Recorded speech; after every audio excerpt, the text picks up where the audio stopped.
Good morning, everybody. This is Evelyn Joy Coker, your host of the Get Lit Teen Table Talk podcast. And right now, I am joined with our fabulous co host, Cheyenne Erlington. Hello, hello. And our guest for today is Olandra Robinson. Hi, Olandra. Hello. How are you? I'm doing okay. How you doing? A little tired. I know we're coming from the holidays. It may have taken folks a little bit to get back into the week, but we're in December now. 2020 is almost over. And you got some people who are welcoming 2021 and a lot of people who found value in 2020. But regardless of kind of where you sit, it's almost over for sure. So, why don't you tell us a little bit about yourself? So my name is Alondra Robinson. Um, I'm 23. Oh my gosh, I feel so old. 23-year old. What do you just like want to give me like my background of what I do or what I've been doing or Yeah, tell people a little bit about where you're from, things that you like doing, things that bring you joy. so I'm from Cleveland, Ohio. I was born there, but I guess I would say that I'm really from Chicago. Um, I grew up most of my life in Chicago, and then another portion of my life in Champaign, Urbana. So those are kind of like my, I guess, main home bases. Um, I went to college right after high school. I studied in social work and I minored in dance. So those are my two things that I'm very passionate about. I love helping people, and I also, love dancing. So I'm currently still in the works of that. My main goal is to eventually become like a dance therapist, open up my own dance studio, and just help people of all ages be able to express themselves through dance. So that's kind of like my thing. So that's like my hobby. I love to move around. Nice. I just started a tap class a few weeks ago, and then Wisconsin started to shut everything down again. So I was a little sad. I got me some cute little tap shoes too. Uh, but I'm hoping soon enough I'll be able to get back into the swing of things. That's cool that you see value in dance for yourself and also how it can be life changing for people of all ages. I love that. Yeah, I think it's important. So we have a lot of people saying good morning to us. Hello, everybody. We love it when you're here. So we have well, I can't tell who's here, but thank you all. It's just showing up as Facebook users. So very excited to know that we have people from Facebook joining us this morning. And one of the guests said, follow those dreams. Absolutely. So today we're going to talk about teen relationships. So we are, what is this, episode 6 now? And a lot of people may be wondering, well, why didn't y'all talk about relationships earlier on? But we really thought it would be important to kind of talk about things that allow us to be grounded as individuals first, before we start talking about relationships, romantic relationships. So here we are today, and we're going to talk to Olandra about her journey, starting from her teen booze all the way up to kind of like where she is now. But most importantly, we want to talk about the transition from teen relationships into adulthood and the impact and influence that those relationships have on how you um, consider partners for yourself now, and just the importance of those relationships in your development, because it's absolutely normal, even though a lot of parents may not agree, or it may make them a little nervous. I remember when I had my first teenager, I was a little nervous about her dating, and I don't know, I may have been too strict or whatever, but being interested in other people romantically is normal, and it's a part of your development. It's exactly what teens should be doing. And so we just want to shape this conversation in a way where teens know how to be safe, know the healthy things to look for in partners, know when they may need to go to an adult for help. But otherwise, just want to have fun talking about, teen relationships. So I know Cheyenne has a lot of interesting things she wants to talk about with Olandra today, and Cheyenne has had her own experiences, and so I'm looking forward to just sitting back and hearing you guys talk about it. Sounds Interesting. good. Hey, Alondra. Hi. So, our first question: did you date as a teen? I did date as a teen. What age Um, did you start at? oh, what age did I start at? See, that's a hard one. As a teen, a lot of the times you can't date for a certain till a certain age. So, I want to say I had like my first like little boyfriend. Oh, I want to say I was like 14 or 15, I think. Yeah. Whew. Hmm. And that's like the I guess like the one that was semi serious before the real serious one, because I had a few others before, but it was just like you're so young, you just that's what you call them, you guys don't do anything, you just talk and hang out. Yeah, you're like, hey, what's up? Like, Yeah. Olandra, you want to tell Cheyenne and everybody why I'm having these little quirky moments over here? Oh my gosh, so Miss Evelyn here is my mama cousin. So um, she raised me for most of my life. So she is my parent. So our dynamics is so interesting with each other. But these are like some secrets that I'm probably going to be giving out. Yeah, I'm hearing some of this for the first time, Cheyenne. Oh, So that's why I'm sitting over here like my stomach is got butterflies in them. But anyway, oh keep my going. gosh. Keep going. oh yes. So, Yeah. seeing that, you explained the unique dynamic relationship between you and Evelyn. So, when you were dating or when you first started dating, did you have permission or you said, you reiterate that? I wasn't allowed to date. I can't remember the age. I want to say maybe it was like 16 or something. That was the age, but I can't remember exactly, but I knew that I wasn't supposed to be dating. Um and as a young teen, having a lot of friends around you, all my friends, we're dating and everything. Um but so it's kind of like something that you don't talk about. It was like kind of hushed, like it might be like, oh, are you talking to somebody, and it's like, oh, I like so and so, but it was very like on the hush about it. Would you say like with your family or like with friends too? Oh no, just I would just say family. I mean, because your friends at a young age, you guys talk about pretty much everything, so they Right. know they know Yeah. all the guys that you might Yeah. like or whatever. I definitely remember those days. I remember one time in my life, definitely, it was in school. It was either high school or middle school, and everybody had a boyfriend or girlfriend. And then, I didn't. And they're like, Cheyenne, what are you waiting for? Everyone's doing it. I'm like, I'm Yeah, not, I'm not missing out on it's like anything. a norm. Yeah, Yeah. So there's nothing wrong with not doing what your friends are doing. You yeah. just be yourself.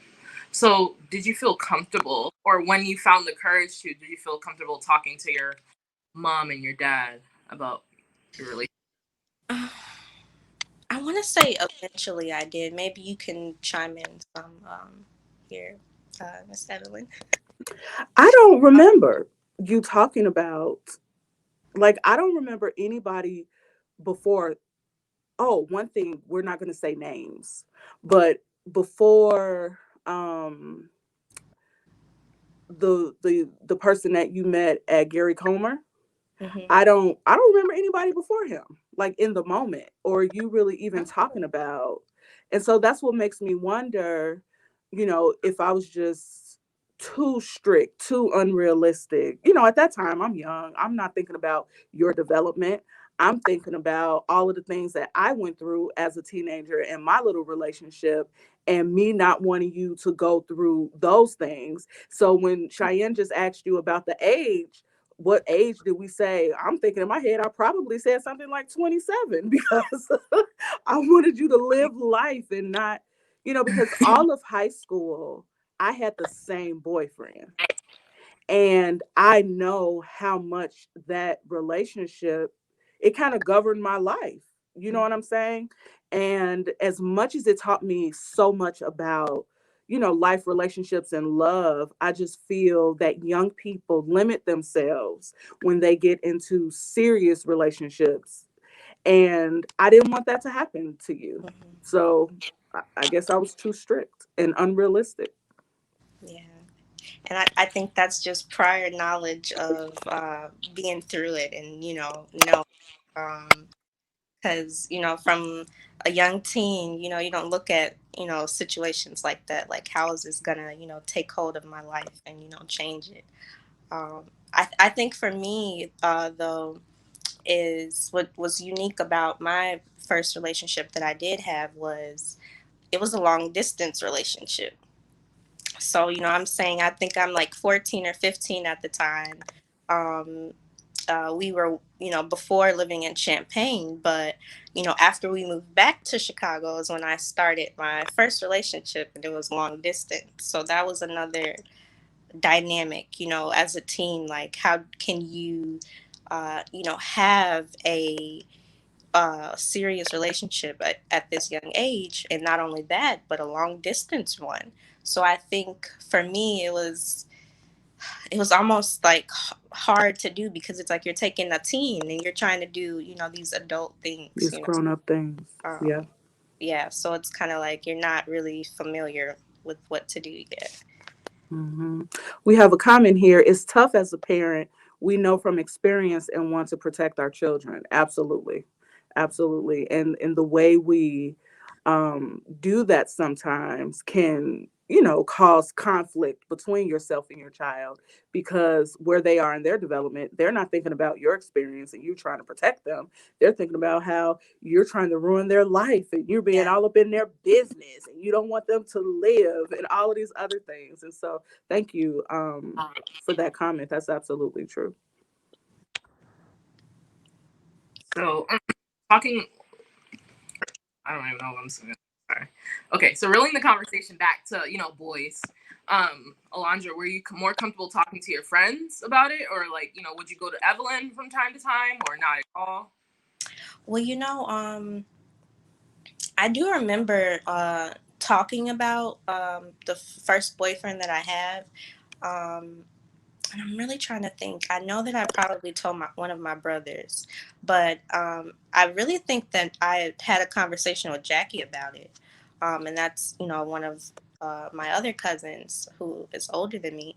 Um, so, um, I think that kind of like, I don't know, I guess having like other extended family members who were older to me, older than me, kind of helped me, I would say. So I do remember talking to someone else who was older, but I can't remember I'm pretty sure it was Jackie and I think one of my brothers too. But um, that being said, I of course, felt comfortable talking to my friends about it. But one thing that at the time, I I guess I would sort of say that I was kind of like a innocent child, so to speak. All of my friends were dating, and at a earlier age, teen years, a lot of my friends were engaging in other activities. So one thing that I always did was like try to collect as much information from my friends that I felt was positive, and then I would always go and try to talk to someone else who was close to me that was older, and see like how that compared. because I was against a lot of the things, that my friends were doing and other kids my age. And I think that was mainly because of um, my belief at the time. We were very, well, I think for me, I was Christian, but we were non-denominational, but we went to church, like, man, how many times a week? Monday, Tuesday, Wednesday, Thursday, Saturday, Sunday. We went almost every day. So to me, I always tried to look for outside knowledge from like older people as well to kind of help me so I wouldn't get, dragged into what everyone else my age is doing. I want to add something, Cheyenne. For our listeners, many of you have been, on this journey with me, the Get Lit journey. But for those of you who are new to the initiative, the podcast, and everything, I just wanted you all to know Olandra is actually the inspiration behind it. And so when I came, I didn't have a name for it, obviously, back then when she was younger, but I just knew I wanted my life's work to be about helping teen girls because I wondered who would she talk to about things if she wasn't talking to me. And at the time, I didn't realize that she was talking to my sister. So Jackie, who she referenced earlier, is my younger sister. And so in retrospect, even though when I first found out that a lot of these things were disclosed to Jackie, I had that feeling in my stomach again. But I was happy that she had somebody because I just had my peers. So I always say it's like the blind leading the blind, you know what I'm saying? But I'm happy that she had someone that she trusted in our family to talk about those things with.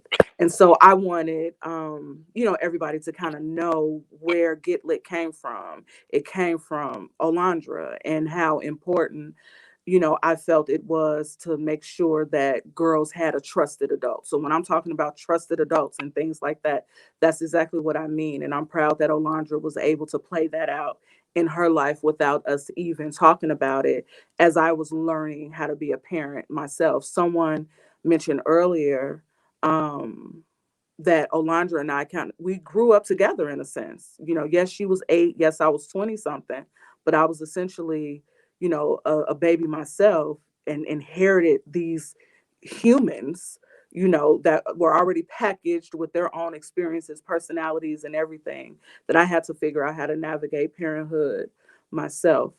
Another person asked an interesting question, and it is, do we treat our daughters different from our sons, and should we?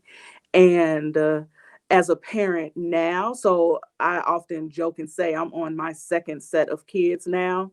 My son Evan and my daughter Elise, 14 months apart, I feel like I treat them both the same. I told them that they can't date until they're 27. But, and obviously, that's a joke. But with Olandra and her brother, I don't, I feel like I tried to, as it relates to this topic and in general. Um, but sometimes I feel like boys, you know, parents are more lenient on boys. Alondra, what would you say? And Cheyenne, I'm interested what you would say too, because I know you both have brothers. Do you think we treat our daughters different from our sons? And do you think we should? Alondra, do you want to go first? Uh, you can go first. Okay.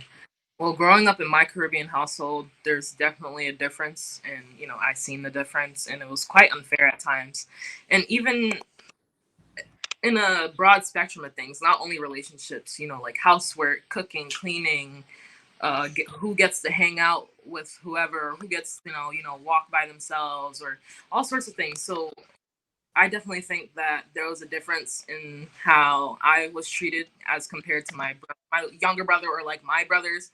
Like, they get more freedom, they get to do what they want.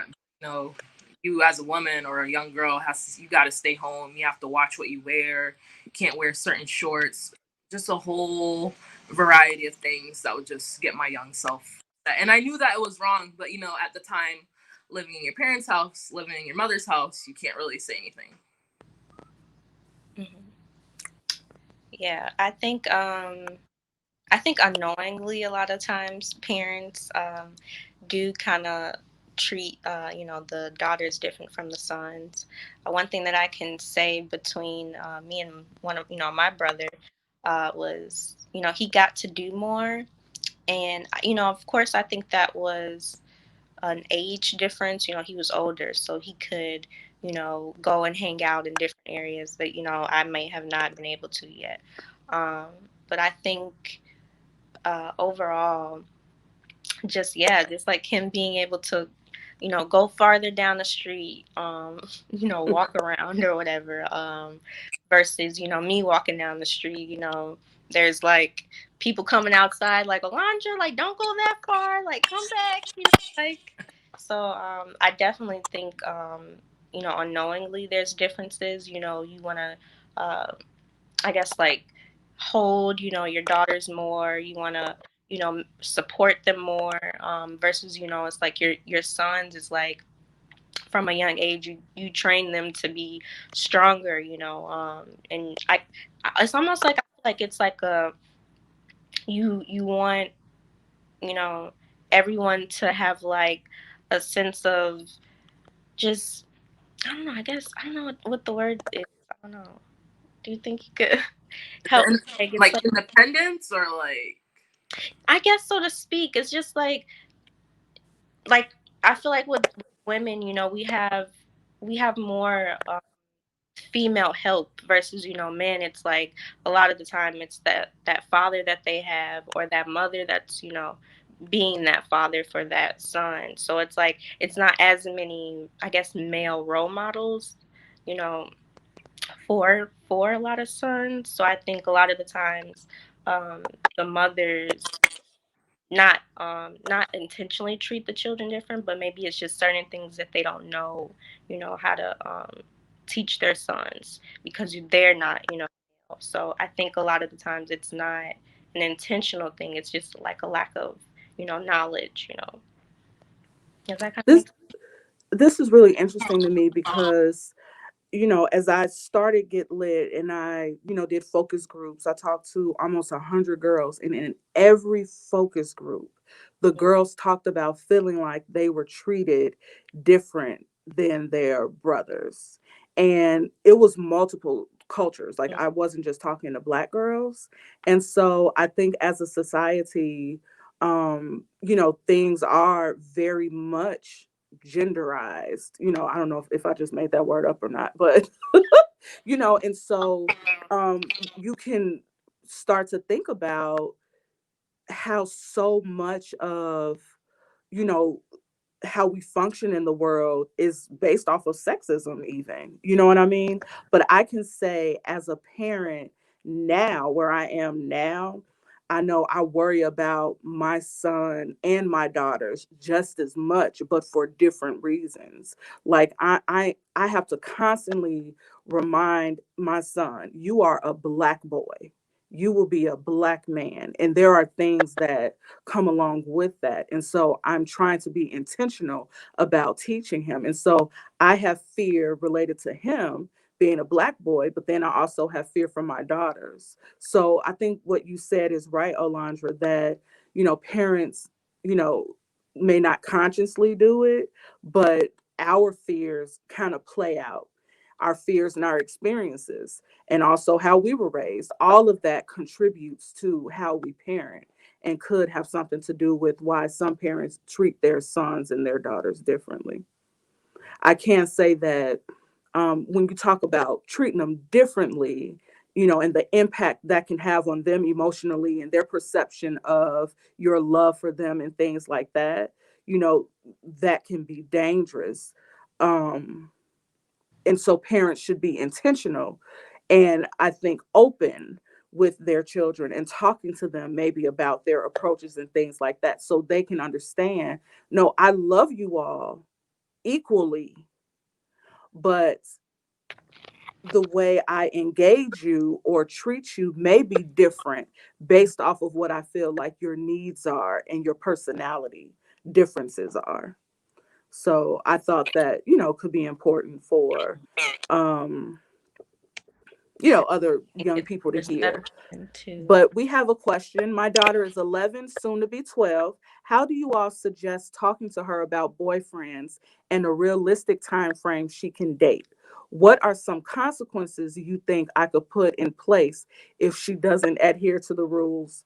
And that's from Jackie Bangs, my sister. Oh, you talking about my baby Victoria. Lord. Yes, what do you all think, Alondra and Cheyenne? Because I have an 11-year-old turning 12 this month, but it's the boy, and he thinks he should be able to date now. Oh, this is new. We didn't talk about this. He Okay. thinks he Yeah. thinks I shouldn't have these rules, and he should be able to date if he wants to. That Okay. tickles me. Yes. So I'm gonna put the question back up for you guys. How would you suggest talking to a soon-to-be 12-year-old about boyfriends and a realistic time frame that she can date? I would definitely bring up the topic of like, maturity and responsibility. Um, I personally feel that that's like a super young age, but I'm not gonna lie. I had a little sixth grade boyfriend, and I got my butt whooped.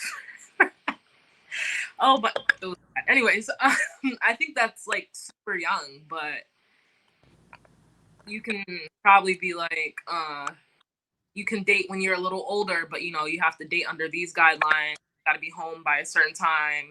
After a certain time of night, you can't be on the phone with XYZ. So just like set up these boundaries because you don't want your child or their relationship partner to overstep, and then all these other issues rise. And then we're in a digital age, so everything is like technology driven, social media, iMessage, FaceTime.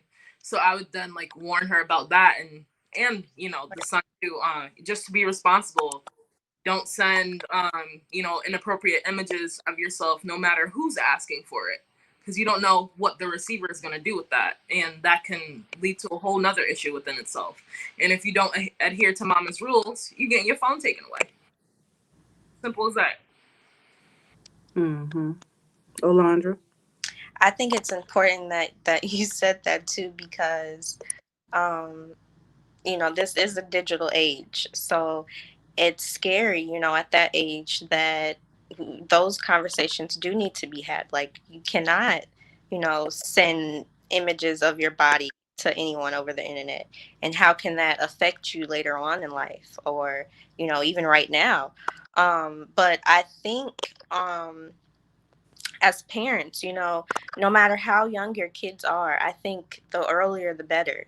Get ahead of it, have all of those conversations straight out. I would say be be a little lenient. Tell her, well, um, you know, not right now, but few years maybe. Now I would negotiate maybe okay, you can have a friend, but that's not gonna be your boyfriend. Um, so I would say allow certain what do they call it with kids like uh not tea parties, but what do they call it, like play dates. I would say allow certain play dates that you can monitor. um but again, We know. I would say, Oh, this is not your boyfriend, this is not your girlfriend. This is your friend that you can have, and it's okay to have those type of feelings towards this person. But then, address all of the issues. Have the birds and the bees talk. And on down the line. So that's We what I have this question. I'm not sure who it was directed towards, but I think it can be helpful if you guys kind of talk about it. Can you relate that to your experience, how you wanted your parents to approach you? So, Alondra, you mentioned, you had a little boyfriend. think. And even though it was a year or so older than the upcoming 12-year-old, but how would you have wanted me to approach you about having a boyfriend? Um, Other than my way of saying you can't date until X, Y, and Z. How would you have wanted me to approach you about that? I think just, the way that I kind of explained it, just, say that, you may not have a boyfriend. You can have a friend. Um, these are the things that you all are allowed to do. Um, But would that have as changed a, your actions? you said what? Would that have changed your actions? Yeah, for me, so the way that I kind of think about it, when I become a mother one day and a parent, I want to be the kind of parent where me and my children are friends. It's like you want to gain that. It's like you can't come out, the gate and be like, no, no, no, no. Because, we know that those no's are always like, well, why can't I do it? What is it? Like, what is it? So I think as a parent, um, being able to sit down and kind of negotiate, but also tell them why there's certain restrictions, and the importance of that, but also give them leniency, because if you shut it all down, then there can be issues, with kids, being defiant, like me. Thankfully, at the time, there, I wasn't really into a whole bunch of stuff, but I think, a lot of parents miss that aspect, as they come off as this is a dictatorship. And it's like, as the child, you grow a so to speak hatred, and then that can develop into something more. It can become, I don't even want to do these things, but I'm going to do it to defy you. So I think, um it's the approach. I think you want to give off that, you know you are understanding, and you will listen to your child, so they will, feel comfortable coming to you. One thing that you said I love is you can say to them, well, you may have feelings. And you know what I'm saying? I think it's important to validate your child and what they're experiencing and what they're feeling. Because I can remember, you know, my parents just saying, well, you don't love him. You don't know what love is. And back then, I knew I loved that boy. Okay. And even in adulthood, I know that I did. And I do think it's possible for teenagers to fall in love. And so even though, right now we're talking about, a soon to be 12-year-old, I think whatever stage they're in, like you said, validating those feelings, I think are very important and could be that bridge to make them feel comfortable talking to you along the way. So I think that was really good. So, Alondra, what has been your best and most difficult relationship? Maybe with all the relationships you had, there was a balance of both good and bad. Okay, say it again. So, what has been your best and most difficult relationship? um Best and most difficult relationship, um as a teen, or in my adult life, like, You can talk about both. um as a teen, I would say, um my first relationship. I think your first relationship, kind of lays down the foundation of what you think, a relationship is supposed to be at, a young age. Um, and kind of like, how you were speaking, Joy, uh, that, creates an impact on you, without you even knowing it. So a lot of the times, you're around someone so much, you start to pick up on, some of their behaviors, and that might, come out of you. So maybe you'll start saying similar words, or, doing similar things. But for me, my first relationship, as a teen, was my best and my worst. Like I said, it was long distance, and it was on and off for about 5 years. So it, carried on into my early adulthood. But you kind of want me to go into detail, or I don't know. Whatever you're comfortable with Oh, talking. okay. Yeah, so I think for me, what right off the bat, the long distance, I think at that age was very helpful to me because it kept me, um, I guess, away from that easy access to be engaged in any, sexual kind of activity. But then I feel like it also put me at risk for that, for those moments that we did see each other. So I think that was like the first kind of monument to kind of understand. Um, and then, like I said, since it carried on into my early adult life, it's like you're changing. I was changing, my partner was changing.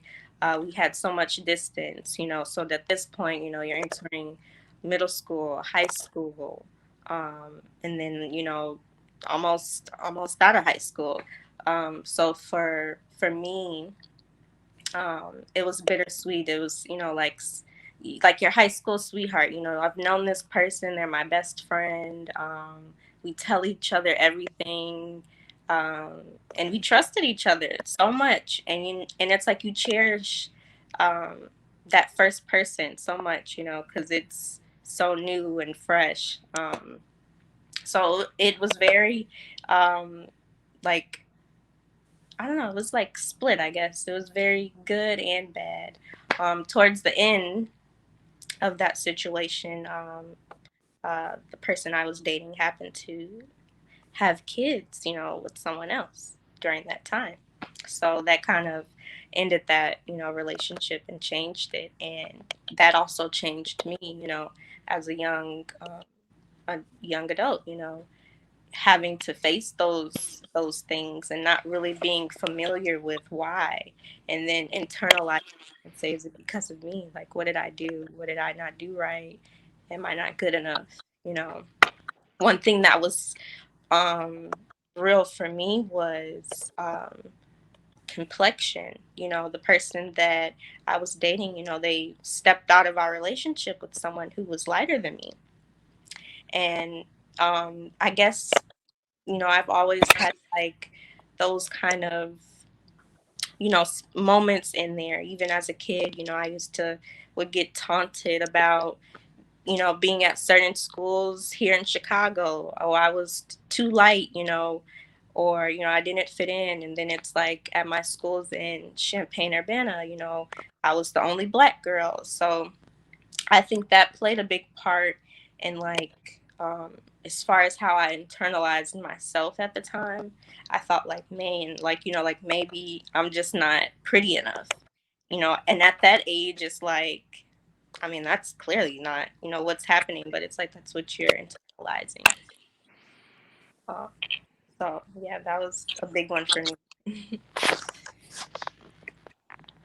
I can definitely relate to a lot of things that you said. Just talking about relationships, like being the only black girl to do XYZ. Because I went to a predominantly white school, and I was the first black girl to do many things. It's good, it's great, but at the same time, it's very awkward. It's uncomfortable. People are looking at you. They're like, Sure. "What sort of thing?" Trying to make you feel like invalidating you, and then like you're reflecting on yourself, and it's like imposter syndrome.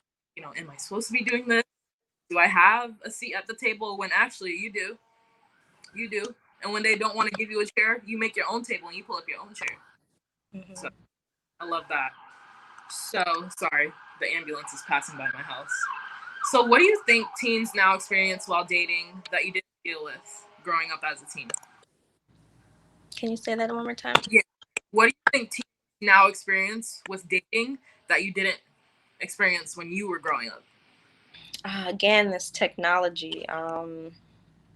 I feel like they're exposed to so much. They have access to so many different things. And not only do they have access to it, but a lot of people can have access to them, with these tablets, phones, um, all of it, Um, to me, that's a scary thing. Just I don't even have kids, and I'm scared, like I'm scared for my little cousins and other kids around the world because that's a scary thing. Not only do your kids have access to so many things that can influence them, but a lot of those things have access to them. And I think as a parent, it's good to realize that and and jump ahead of that. Um, and I don't know. I feel like that's such a hard thing, but I feel like our greatest creations, is always like our downfall. So um, I think that's it. I think it's technology that's like the main thing. I agree as well. Like, there's so many bad people and creeps who are posing as children or posing as teens, trying to reel people in. And unfortunately, sometimes it does work. And then, the results are horrendous. And And what were you saying?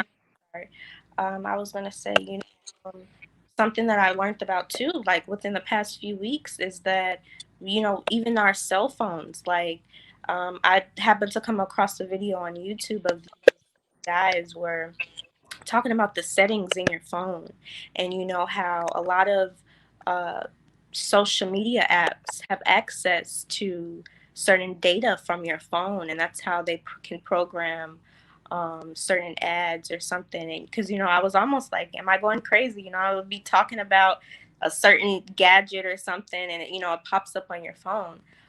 So I think even those things is something to be careful about. And me being curious, I looked more into it, and they're giving these people information down to your location.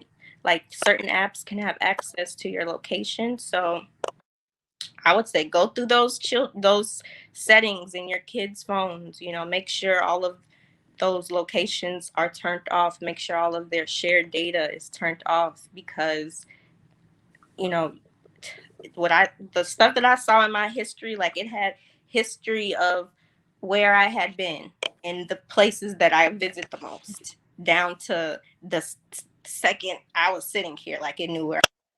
So I think as a parent, we need to be, you got to be more proactive with all of this technology. Yeah, get the technology for your kids so they're safe, but also research it and make sure that it is safe and that you're making it safe for them.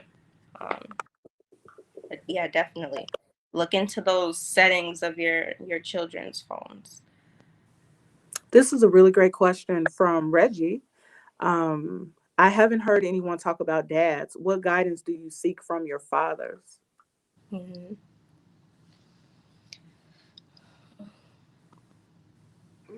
Oh, my dad was in my life, but he wasn't as active. I had this conversation with Evelyn. Like, my mom was more dominant than my dad, even though he was there. So it was like, my mom was mom and dad. But that affected me in my life too because I used to be a daddy's girl growing up, but then like as I got older, there was like a switch around. So just like being able to have conversations with my dad about boys, just talk to him about like life. I would have loved if I was able to do that because I see that with other people and I love seeing it, but like I used to get really jealous because I couldn't approach my dad like that. We didn't have that relationship. I would say, I didn't have my biological dad in my life, but I had um, Evelyn's husband in my life, which was he played a very big role. But I think what I looked for mainly from him was um, just a listening ear. He always was there to listen and take in, no matter how bad it was. Even at a young age, I could be so mad and I'm cursing, but it's like he's taking it in, he's listening, um, and also he's giving me advice or certain points, I guess, about boys. I think a lot of girls, desire that from their fathers, like tell me, what do I need to watch out for, but not in like a controlling way, but just you know well, this, look out for this too. But I think just having that listening ear was was my main thing for me. Oh, that was really sweet. Aw. Okay. So, Alana, how did you pick partners as a team? And did your parents' relationship influence that? Because I remember growing up with my little boyfriends and girlfriends, it was mostly like based off of like either popularity or you're just cute. And then you come to find out their personality is horrible. Mm-hmm. So, what about you? Mm. You know, I'm a very open person. So for me, the way that like people can attract me is through conversation. So that's how I can become attracted to someone. I think on first appearance, you could be like, oh, like they were cute or whoever, and so you might have a crush on them. Um, but for me, if it was anyone like serious that I was thinking about, it was more so I like you because of this conversation that we're having, and that we can be so open and talk about anything. Um, so stepping away from that, um, as far as like my father, I think a lot of the times, they say you date people like your father. So I would definitely say I took more of a liking to guys who are like my biological father and guys who are like my guardian father. Um, so I think that's kind of how I shaped it. So it was kind of like they're cute, they're cute, um, but I really liked their personality, and it was kind of like kind of drawn to it. So for me, I was into the guys who were artsy, into music and stuff, and then the really quiet ones. I think that was always like a thing for me. It was like, why are you quiet? Like it's mysterious. So that's kind of how I like went about picking my partners. So, when did you know when you were ready for a relationship? When did I know I was ready? Did I ever know when I was ready? Right. I'm the same. Like, do I even know? You know, um, I don't think I did know. I just did it. Um, I think I knew that I liked a certain person more than others before. So I think that's why I chose to start dating that particular person. So I think just kind of getting a feeling like somewhere, at the time, like this is different. Did you feel like you had like the necessary tools? Because a bunch of people, we jump into a relationship not having any prior knowledge or really knowing what we're doing. So essentially, we're winging it, so to speak. hmm so you're saying like, do I have any rules to do it? Tools. Did you set boundaries? In your more serious relationship. No, I would say it was more just winging it. We're just, like I said, I was very big on conversation, so it was just that, different conversations that we're having, different topics, different theories or and religion and all that stuff. And we just kind of just let that take us wherever. And then, in your relationships, when you were probably okay in your talking phases before you two made it official or became a couple or officially went together, who initiated it? Did you have a conversation with him or did he bring it up first? You know what I mean? In like my first relationship or just in general, like In general, or like towards your more serious ones as an it's adult? more serious. Um, in my more serious relationships, yes, my partners, I guess so to speak, like seeked me out and pursued me, um, and we just kind of, got to know each other over time, and then just decided, okay, let's date and let's see how it goes. So I think Yeah, for the most part, most of that's kind of how it went. Like most of my partners would come to me, and then I would be like, "Oh, hey," and then you would. It's like I don't know. When you're young, it's like you're more accepting of friends. So it's Mhm. like this is my new friend, and it's like, oh, Right, we're talking. And then it's like we like each other, so let's date. right.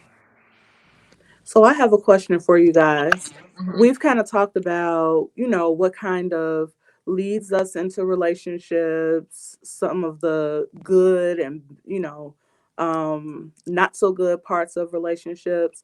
But one thing that I have noticed in talking to teenage girls over the past couple of years is those boyfriends that, or those relationships where their partner is controlling, where they try to control who they talk to on their phone. They're checking their phone. And, the girl may think it's cute, like, oh, he's just really into me. But that's a whole nother thing. Or, you may get that push. It may start out as a push, but then, you may end up getting hit eventually.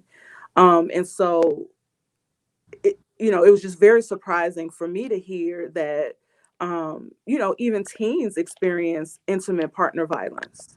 Um, and I wanted to spend kind of like our last few minutes kind of talking and reflecting on that. Have you guys ever experienced that in your relationship? And, what did that look like? And then what did you do as a result of it?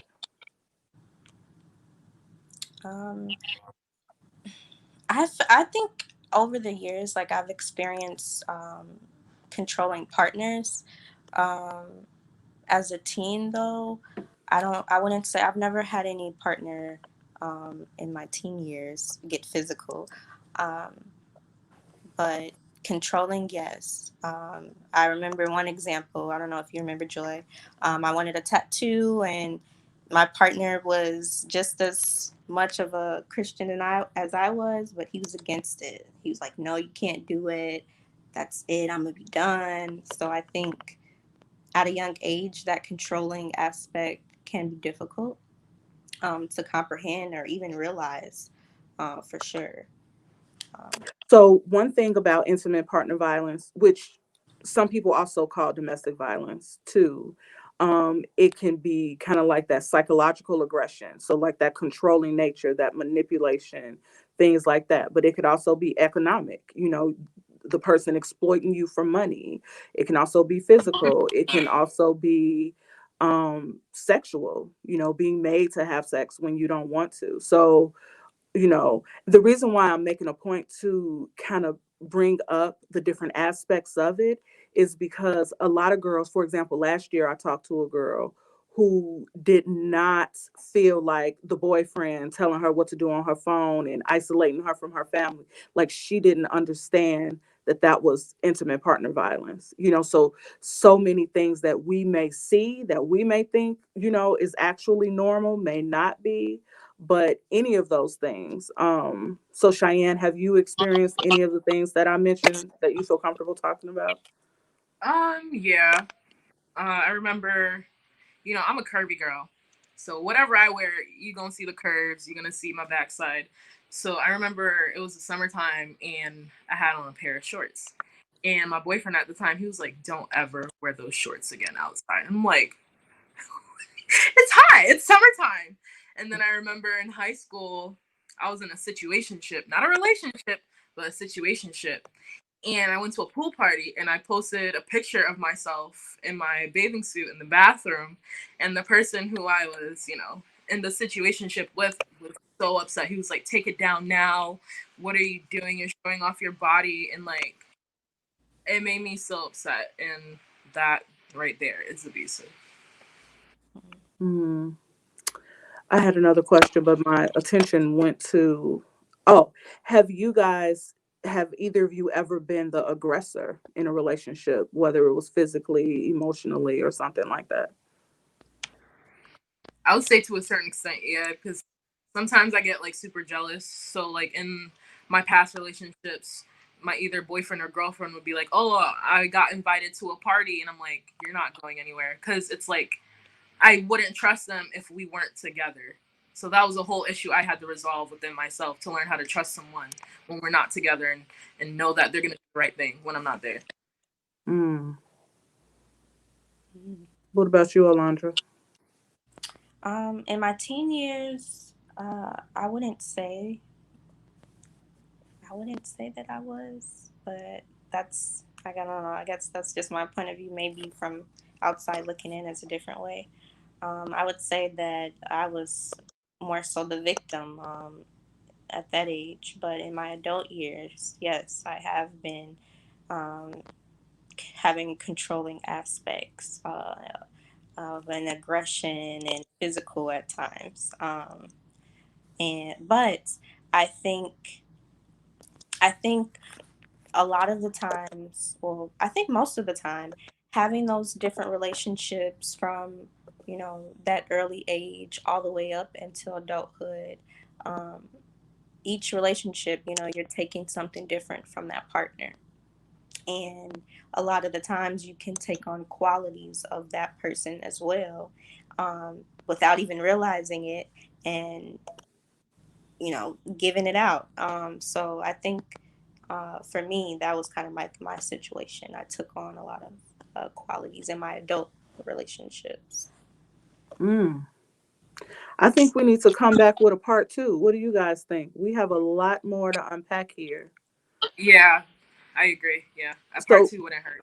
yeah. So, we have one final question that I would like to put up for you guys. It's Reggie again. What would you ladies change about the way you deal with guys in relationships when you first started dating? Do you think that would help with dealing with men today?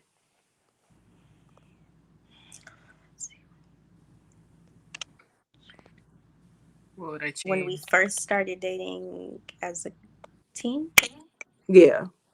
So when you or whenever that was, so we established for you that that was oh my 14. gosh. Um, One thing that I would change, I wish back then I could have been more, um, well, I would say less naive. Not not saying not to trust people, but to uh, realize that people do change, and that you have to be cautious, I guess, with your heart. That's what I would change from me being a teen. Now, I would change that, and I would love for those type of aspects of me to come back in my relationships. Because now, I guess, not having that same type of trust over time. So I would love to get those qualities back now, but I wish that I would have had more knowledge to be careful back then. Mm. For me, I would Cheyenne? say learn to put my foot down more, because before, I had my own like life epiphany. I wasn't, the strong black girl you're looking at. Like, I was scared, I was shy, I was a people pleaser. So, I'm just doing everything to make everyone else happy. And then at the end of the day, I'm sad, I'm depressed, I'm this, I'm that. So like, learning my own boundaries, and, finding solace for myself instead of for other people. Very good. Thank you guys so much. Thank This was you. a good talk. Thank you for everybody who joined us. If you think that this was a good discussion that teen girls could benefit from, please like and share this with somebody that you love. Show it to a parent. And be sure to come back and we'll hear more when Olandra's schedule allows. I would love for us to pick up and finish this conversation. In the meantime, find us on social media. We're on Instagram, Facebook, YouTube, Get Lit Teams. Previous episodes of the podcast are on Spotify, Anchor, and Google Podcasts. Have a beautiful weekend, and we will see you guys next week. Yeah. Bye, guys.